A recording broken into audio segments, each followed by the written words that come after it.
سید عبد القادر جیلانی پاشا صاحب قبلہ مدد اللہ العالی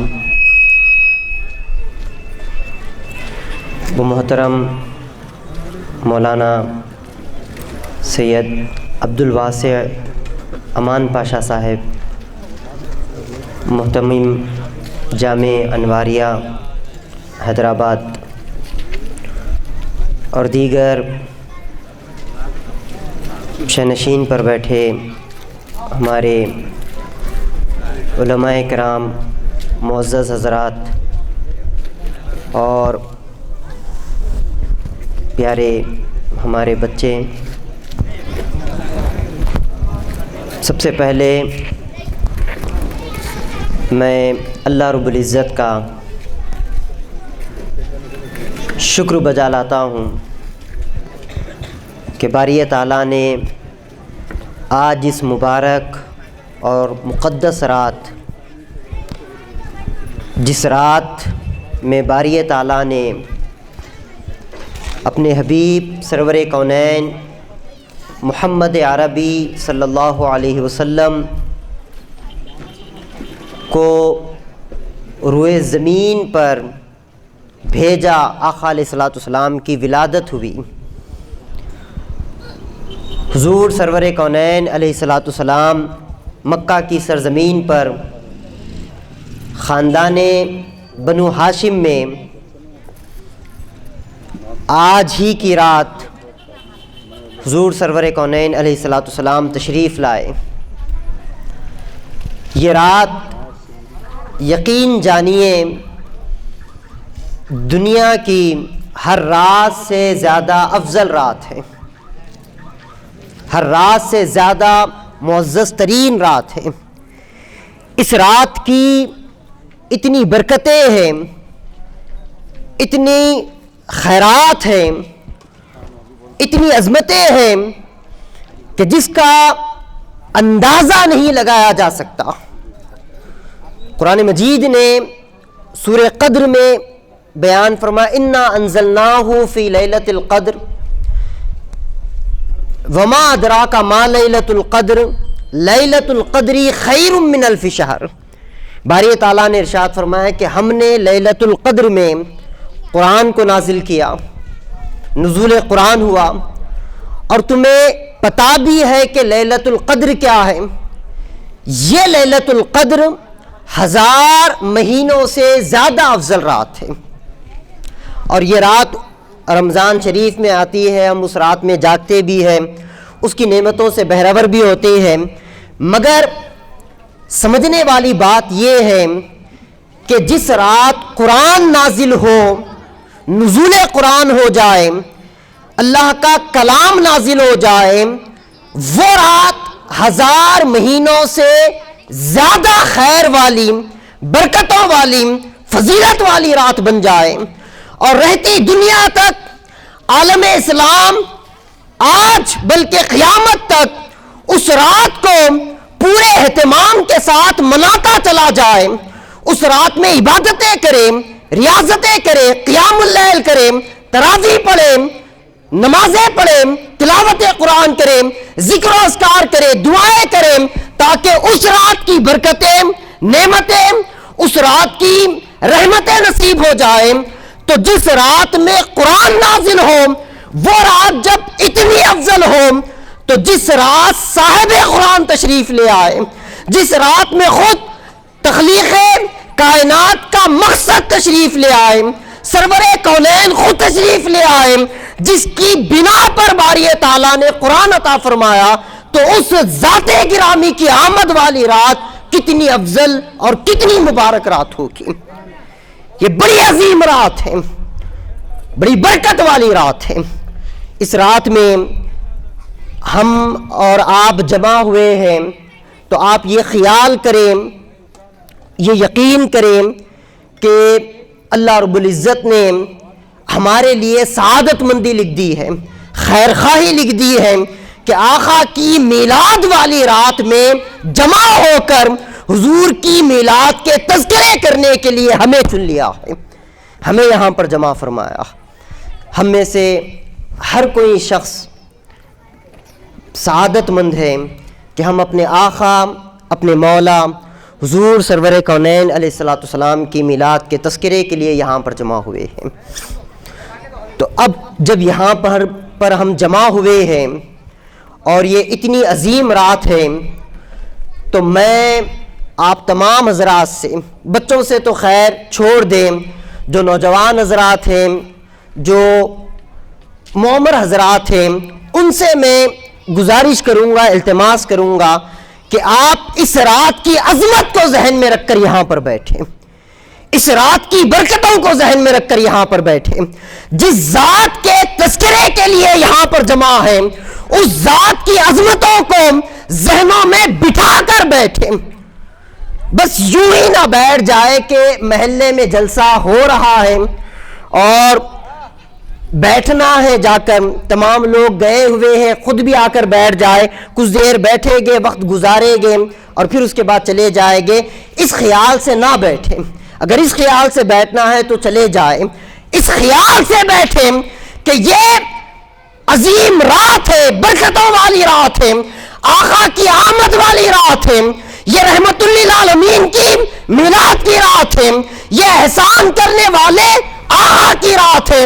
اس عظیم آقا کے احسانات ہم پر بے شمار ہیں، اس محسن اعظم کی یاد منانے کے لیے یہاں پر آئے ہیں، اس عظمت، اس شان کے ساتھ یہاں پر بیٹھے کہ اس محفل میں بیٹھ کر، اس مقام پر بیٹھ کر یہاں کی تمام برکتیں حاصل کروں گا، اور جتنا ہو سکے حضور کی محبت میں،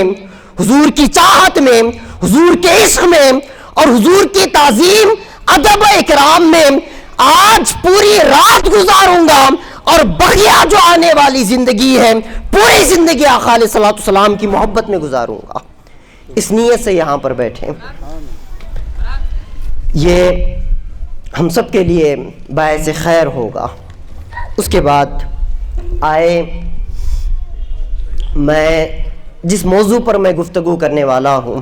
چونکہ علماء کرام اور حضرت العلامہ جیلانی پاشا صاحب قبلہ دامت برکاتہم العالیہ وہ بھی آپ کے درمیان تشریف فرما ہے، اور حضرت کے بصیرت افروز خطاب سے آپ کو محظوظ ہونا ہے۔ میں فقط ایک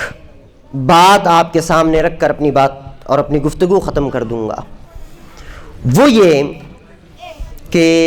آقا علیہ الصلوۃ والسلام کی میلاد سے پہلے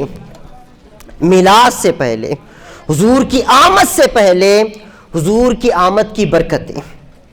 برکات میلاد، آقا علیہ الصلوۃ والسلام کی میلاد کی جو برکتیں ملی، جو خیرات ملی، جو فیض ملا، حضور کی آمد سے پہلے جو کائنات کو نعمتیں نصیب ہوئیں اور جو الہی انتظام کیا گیا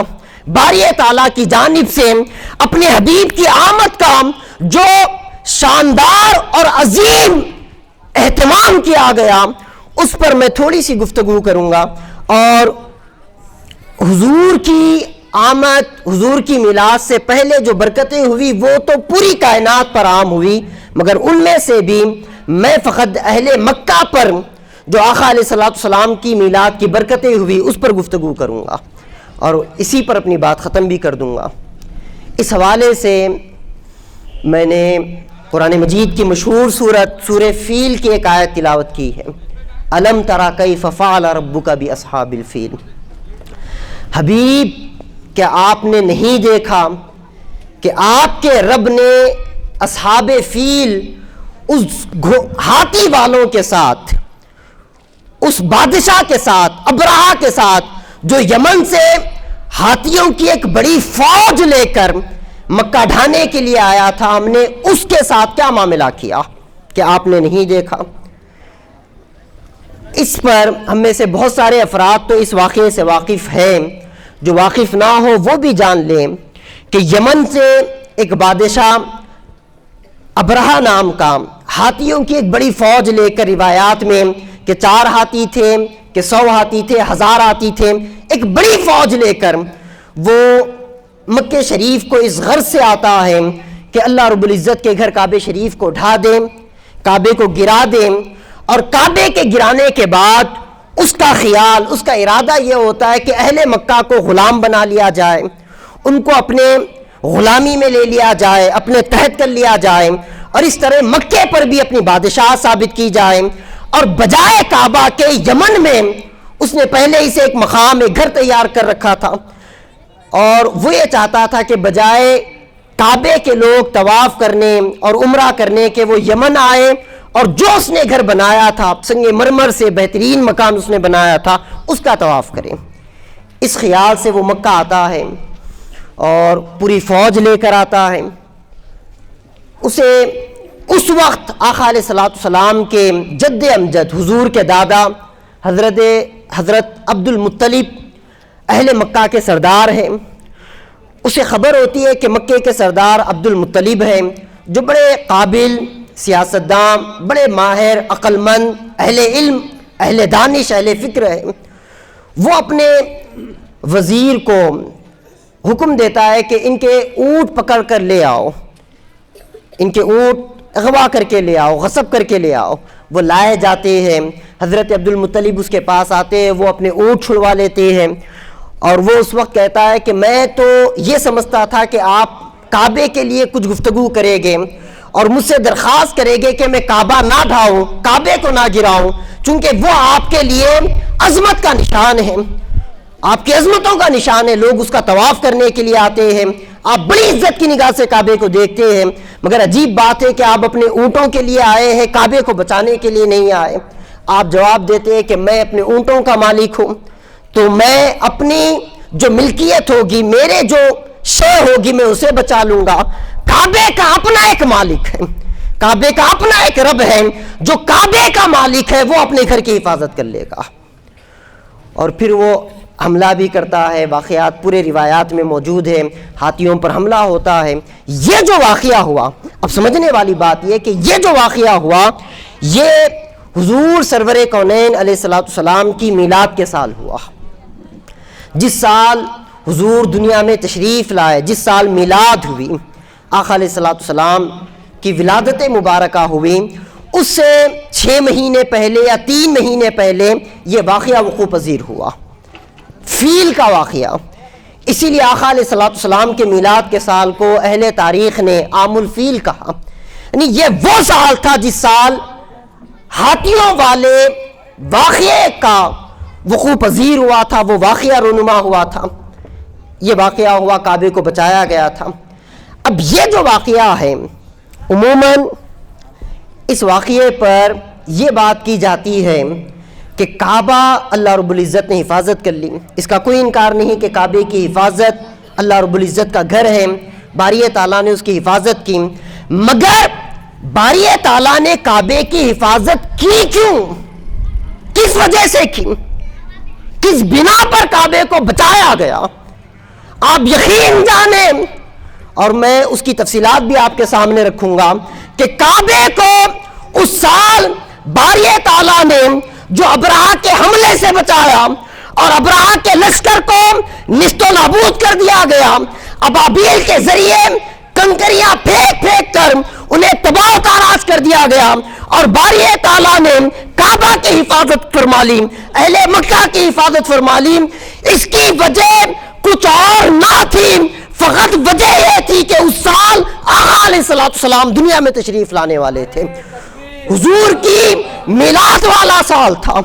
حضور کی آمد کا سال تھا، اور جس سال حضور کی آمد ہو، حضور کی میلاد ہو، باری تعالیٰ کو گوارا نہ تھا کہ اس سال مکے میں کوئی ایسا واقعہ پیش آئے جس کی وجہ سے اہل مکہ میں غم پیدا ہو جائے، افسردگی پیدا ہو جائے، حضور کی آمد کے جشن میں خلل پیدا ہو جائے۔ باری تعالیٰ نے اپنے حبیب کی میلاد کے جشن اور عظمت کو برقرار رکھنے کے لیے کعبہ کی حفاظت فرما لی، کعبہ کی حفاظت فرمائی۔ نعرہ تکبیر، نعرہ رسالت یا رسول اللہ، نعرہ غوث۔ وہ اس لیے کہ ابرہہ نے جو کعبے کو ڈھانا چاہا اور اس پر باری تعالیٰ نے حفاظت فرمائی کعبے کی، ابرہہ کو ہلاک کیا، تو کعبہ یہ پہلی بار نہ تھا جو ڈھایا جا رہا تھا، کعبہ شریف کو یہ پہلی بار ڈھایا نہیں جا رہا تھا، اس سے پہلے بھی کئی موقعوں پر کعبہ شریف کی دیواریں منہدم ہوتی رہیں، اور پھر کچھ عرصے کے بعد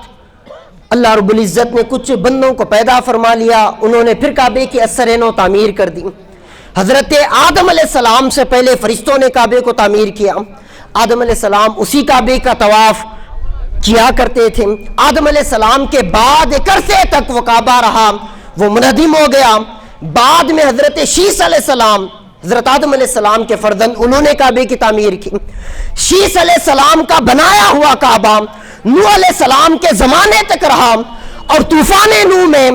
اس کعبے کی عمارت اور کعبے کی دیواریں طوفان میں بہہ گئیں، اور پھر ایک عرصے کے بعد اللہ رب العزت نے حضرت ابراہیم علیہ السلام کو حکم عنایت فرمایا کہ پھر سے کعبے کی اثر نو تعمیر کی جائے۔ پھر ابراہیم علیہ السلام کی تعمیر کے بعد بھی کعبہ کئی مرتبہ منہدم ہوتا رہا، دیواریں گرتی رہی، کمزور پڑتی رہی، دیواروں کو بنایا گیا، عمالقہ قوم نے کعبے کو بنایا، بنو جرہم نے کعبے کو بنایا، خدا علیہ السلام کے ایام طفولیت میں، حضور کے بچپنے کے ایام میں اہل مکہ نے کعبے کو اثر نو تعمیر کیا۔ حضور کی عمر مبارک 14-15 سال کی عمر مبارک تھی، اس وقت اہل مکہ نے مل کر کعبے کی اثر نو تعمیر کی، کعبے کی پرانی دیواروں کو گرایا، پھر اس کو تعمیر کیا گیا۔ نہ صرف اسلام کی آمد سے پہلے بلکہ آمد اسلام کے بعد بھی کعبے کے ساتھ ناروا سلوک کیا گیا۔ حجاج بن یوسف نے جب حضرت زبیر بن عوام پر حملہ کیا تو اس وقت کعبے کی دیواروں پر حملے کیے گئے، غلاف کعبہ کو جلایا گیا، کعبے کی دیواروں کو نقصان پہنچایا گیا۔ پھر حضرت زبیر نے کعبے کی تعمیر کروائی، اثر نو تعمیر کروائی۔ سوال یہ پیدا ہوتا ہے، اتنے بار کعبہ گرتا گیا، بنتا گیا، دیواریں منہدم ہوتی گئیں، لوگ بناتے چلے گئے، باری تعالیٰ نے حکم دے کر کعبے کو بنوایا، لوگ گراتے گئے، پھر بعد میں بنانے والے بھی پیدا ہو گئے، مگر کبھی کسی پر کوئی عذاب نازل نہیں ہوتا، کبھی کسی گرانے والے کو باری تعالیٰ نے عذاب میں مبتلا نہیں کیا، کبھی نہ ابابیل کے ذریعے عذاب آیا، نہ کوئی آسمانی عذاب آیا، نہ زمینی عذاب آیا۔ جب ابرہہ آتا ہے تو اللہ رب العزت عذاب نازل فرما دیتا ہے، ابابیل کو بھیج دیتا ہے اور ابرہہ کو ہلاک کر دیا جاتا ہے۔ کیوں؟ کیا پہلی مرتبہ ہی کعبہ ڈھایا جا رہا تھا؟ کیا یہ پہلا موقع تھا جس وقت کعبے کو گرایا جا رہا تھا؟ اس سے پہلے بھی ہوا تھا، مگر اس مرتبہ وجہ یہ تھی کہ اسی سال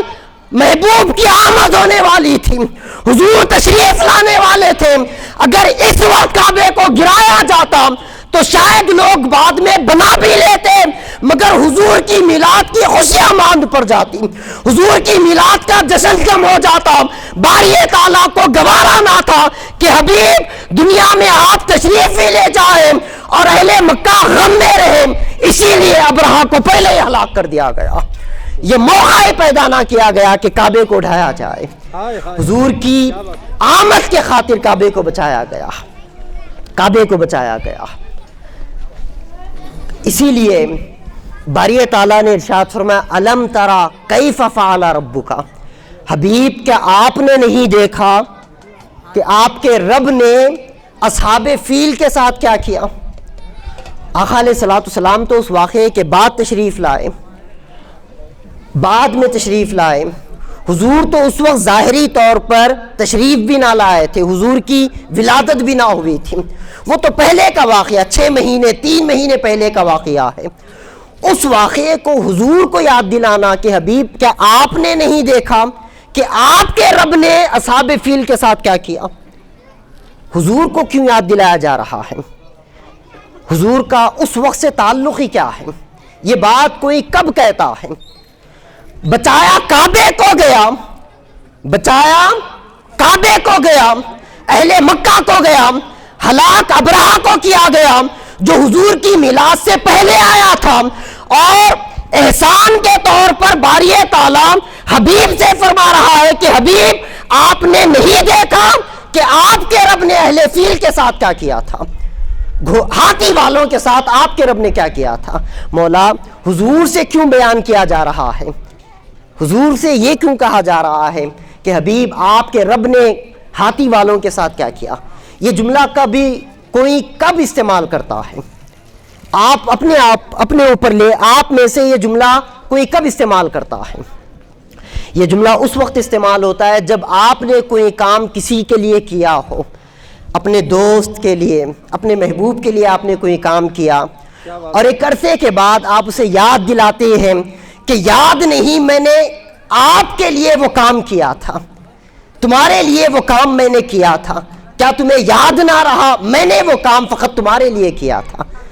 تم نے دیکھا نہیں میں نے کس طرح تمہارے لیے یہ کام کیا تھا، ایسے معاملہ کیا تھا۔ قربان جائے باری تعالیٰ کے انداز، اسلوب پر۔ فرما الم ترا کیف فعل ربک باصحاب الفیل، حبیب آپ نے نہیں دیکھا آپ کے رب نے ہاتھی والوں کے ساتھ کیا معاملہ کیا تھا؟ اشارہ اس امر کی طرف ہے کہ حبیب آپ آنے والے تھے، آپ کی آمد ہونے والی تھی، آپ کی میلاد کا موقع تھا۔ اس سال آپ اپنی ماں، اپنی والد مبارکہ حضرت خاتون کائنات، خادم مخدوم کائنات حضرت بی بی آمنہ رضی اللہ تعالیٰ عنہ کے بطن مبارک میں تشریف فرما ہو چکے تھے۔ حبیب آپ دنیا میں آنے والے تھے اور آپ کی آمد کے لیے ہم نے ابرہہ کو ہلاک کر دیا تھا، اہل فیل کو تباہ کر دیا تھا، کعبے کو بچا لیا تھا، کعبے کی حفاظت کر لی تھی۔ یہ حضور کی آمد کا صدقہ تھا جو کعبے کو بچایا گیا، جو مکے کی حفاظت کی گئی۔ اور یہی نہیں بلکہ میں ایک اور آگے کی بات بتاؤں کہ کعبے کو مکے میں بنایا کیوں گیا، کعبے مکہ میں کیوں بنایا گیا، بار بار اسی مقام پر بنایا گیا۔ جس وقت حضرت ابراہیم علیہ السلام نے کعبہ بنایا تھا، وہ خود بیان کرتے ہیں کہ میں اپنی اولاد حضرت اسماعیل، اپنی بیوی حضرت حاجر کو وادی ذی زرع میں ایک ایسے مقام پر چھوڑ رہا ہوں جہاں پر کچھ بھی نہیں ہے، چٹیل میدان ہے، انسان تو کجا جانور بھی رہنا مشکل ہے، محال ہے، وادیاں ہیں، سنگلاخ پہاڑ ہیں، پانی کا ذرہ تک موجود نہیں، کوئی گھاس نہیں، ہریالی نہیں، کھیتی کے کوئی انتظامات نہیں، اناج نہیں، ایسے ویران مقام پر باری تعالیٰ نے اپنا گھر کیوں بنایا؟ اس وقت جبکہ وہ ویران تھا، کسی شہر میں بنا لیتا، اللہ رب العزت کو اپنا گھر ہی بنانا تھا، کعبہ ہی بنانا تھا، کسی آباد بستی میں بنا لیتا۔ ابراہیم علیہ السلام ملک شام کے تھے، ملک شام میں کعبہ بنا دیا جاتا، عراق میں کعبہ بن جاتا۔ باری تعالیٰ نے ایک وادی ذی زرع، ویران وادی میں اپنے گھر کی تعمیر کروائی، اپنا گھر بسایا۔ کیوں؟ یہ اس لیے کہ کعبہ اس مقام پر بنانا تھا جس مقام پر حبیب کی میلاد ہونی تھی، حضور کی آمد ہونی تھی۔ چونکہ باری تعالیٰ کو اپنے حبیب کو مکہ میں بھیجنا تھا، حضور کی میلاد مکے میں ہونے والی تھی، باری تعالیٰ نے کعبہ بھی برسوں پہلے جب سے کہ دنیا بنی کعبے کے لیے اسی مقام کو منتخب کر دیا جس مقام پر آقا کی میلاد ہونے والی تھی، حضور کی تشریف آوری ہونے والی تھی، تاکہ حبیب آپ جس مقام پر تشریف لائے میرا گھر بھی اسی مقام پر رہے، میرا گھر بھی وہیں پر رہے، لوگ آپ کی میلاد، آپ جس مقام پر آپ کی میلاد ہو میرے گھر کے طواف کے لیے آئے اور آپ کی میلاد کے گھر سے مشرف بھی ہو جائے، ایک ہی وقت میں انہیں میرا گھر بھی مل جائے، حبیب آپ کا گھر بھی مل جائے۔ آپ کا اور میرا گھر جدا کیسے ہو؟ اسی لیے اپنا گھر بھی وہیں بناؤں گا جہاں پر آپ کا گھر ہوگا، جہاں پر آپ تشریف لائیں گے۔ کعبہ بنایا اسی لیے گیا مکے میں، ورنہ باری تعالیٰ کو حاجت نہ تھی کہ مکے جیسے ویران وادی میں اپنا گھر بناتا۔ اس نے تو گھر اسی لیے بنایا کہ اس کا محبوب وہاں پر آنے والا تھا، اس کے حبیب آنے والے تھے، آقا علیہ الصلوۃ والسلام تشریف لانے والے تھے۔ اور یہ بات میں فقط جذبات میں نہیں کہہ رہا ہوں، بس یوں ہی نہیں کہہ رہا ہوں، اس لیے کہ اللہ رب العزت نے ارشاد فرمایا دوسرے پارے میں سورہ بقرہ میں، قد نرى تقلب وجهك في السماء فلنولینک قبلۃ ترضاها، حبیب ہم آپ کے آسمان پر چہرے کو اٹھنا دیکھ رہے ہیں، آپ کے رخ مبارک کا آسمان کی طرف اٹھنا دیکھ رہے ہیں، حبیب بس ہم آپ کو اسی قبلے کی طرف پھیر دیں گے جس پر آپ راضی ہو جائے، جس پر آپ راضی ہو جائے۔ مطلب یہ ہے کہ حبیب قبلہ بنایا ہی آپ کی رضا کے لیے ہے۔ اللہ رب العزت وَلِلَّهِ الْمَشْرِقُ وَالْمَغْرِبُ، اللہ تو مشرق و مغرب سے بھی پاک ہے، نہ اسے قبلے کی حاجت ہے نہ کعبے کی حاجت ہے۔ حبیب اس نے اگر کعبے کو قبلہ بنایا ہے تو فقط اس لیے کہ اس قبلے سے آپ راضی ہو جائے، آپ کی رضا کے لیے کعبے کو قبلہ بنایا، آپ کے لیے کعبہ بنایا گیا، حضور کے لیے کعبہ بنایا بھی گیا، کعبہ بچایا بھی گیا، اور کعبے کو قبلہ بنایا بھی حضور کے لیے گیا۔ کعبہ بنا بھی حضور کے لیے، بچا بھی حضور کے خاطر، اور قبلہ بھی حضور ہی کے لیے بنا، حضور ہی کے لیے بنا۔ اللہ رب العزت نے اسی لیے آقا علیہ الصلوۃ والسلام کو چونکہ مکے میں بھیجنا تھا، فرمایا لا اقسم بہذا البلد وانت حل بہذا البلد، ضرور میں اس شہر مکہ کی قسم کھاتا ہوں، اس شہر مکہ کی قسم کھاتا ہوں۔ مولا کیوں اس شہر مکہ کی